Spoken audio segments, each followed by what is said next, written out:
ইমাম গাজালি রহমতুল্লাহ আলাইহির নাম কে কে শুনছেন এখানে দেখি? ইমাম গাজালির নাম শুনছেন?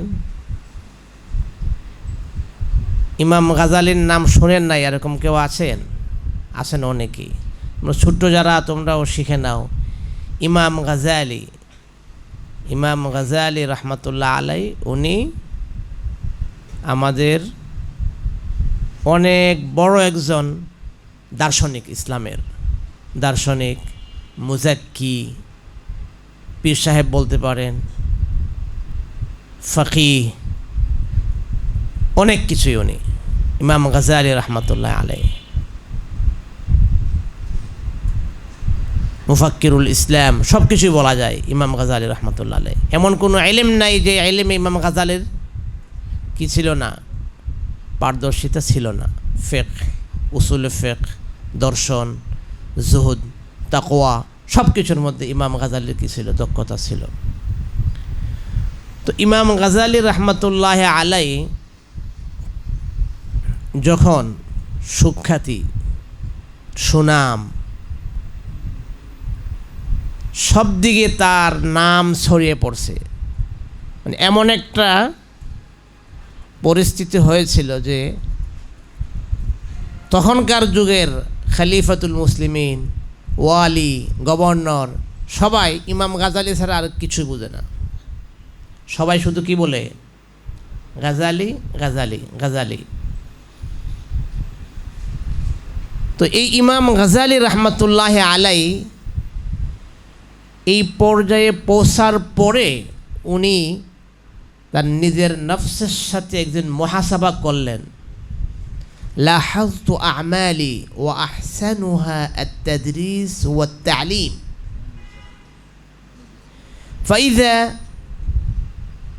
ফাইযা আনা ইউজাজিবুনি আশ-শুহরাতু ওয়াস-সুমআতু। আমি দেখলাম, আমি খেয়াল করলাম যে আমার যত আমল আছে এই আমলের মধ্যে সবচাইতে উত্তম সুন্দর আমল হলো কি? পড়ানো। আমি পড়াচ্ছি, এই পড়ানোই আমি সবচেয়ে কি ভালো পারি। তো এই পড়ানোর মধ্যেই তো আমার ইখলাস নাই। ফাইযা হিয়া লিগাইরি ওয়াজহিল্লাহ। কেন পড়াচ্ছি আমি? যে মানুষ আমাকে বলবে যে সেরকম টিচার, অনেক ভালো টিচার। ওনার অন্যান্য আমল সব দিকে উনি মুহাসাবা করে দেখলেন যে প্রত্যেকটা আমলে তো আমার ইখলাস নাই। নিয়ত করলেন যে আমি বাগদাদ থেকে বের হয়ে যাব, নিরুদ্দেশ হয়ে যাব। কি হয়ে যাব? এখন ইমাম গাজালি নিরুদ্দেশ হতে পারবে? এমন কেউ নাই যে কাকে চিনে না, গাজালিকে চিনে না। তো উনি হজের উদ্দেশ্যে বের হলেন। তো 6 মাস তারাদ্দুদে ছিলেন, সন্দিহানে, যাবেন যাবেন না, দেশ থেকে বের হয়ে যাবেন না যাবেন না।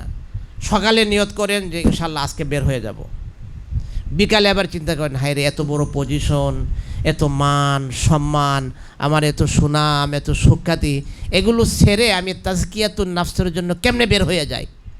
সকালে নিয়ত করেন, ওয়াফিল আশিয়াতি আহুল্লুহা। আবার বিকালে এই দৃঢ় প্রতিজ্ঞা আবার কি হয়ে যায়? ছুটে যায়। এরকমভাবে 6 মাস পর্যন্ত কি নিয়ত করেন, আবার কি হয়ে যায়? নিয়ত ভেঙে যায়। শেষ পর্যন্ত পাক্কা নিয়ত করলেন যে না, বাগদাদ থেকে চলে যাব আমি। হজের নিয়ত করেন যে আমি হজে যাচ্ছি। হজ থেকে আর ইমাম গাজালি বাগদাদে ফিরে আসেন নাই। ফ্যামিলির খরচ টরচ আগে থেকে দিয়ে গেছেন। বাগদাদে ফিরে না আসে কোথায় চলে গেছেন? দামেস্কে।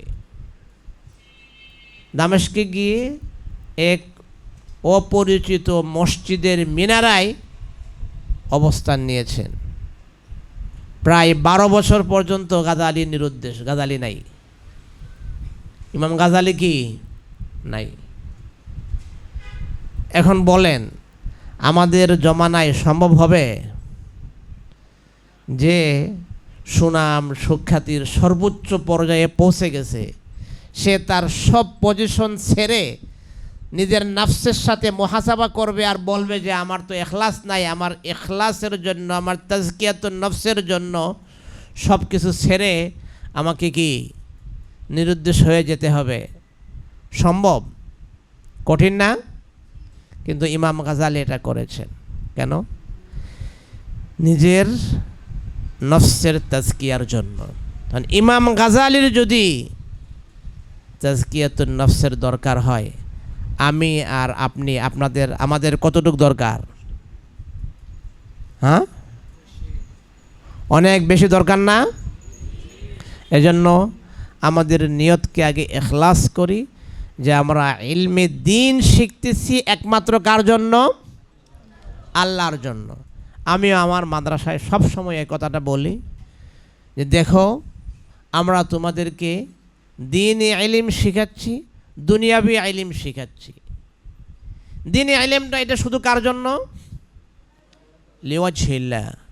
দুনিয়াবি ইলম এটা দিয়ে তুমি দুনিয়া অর্জন, কোনো অসুবিধা নাই।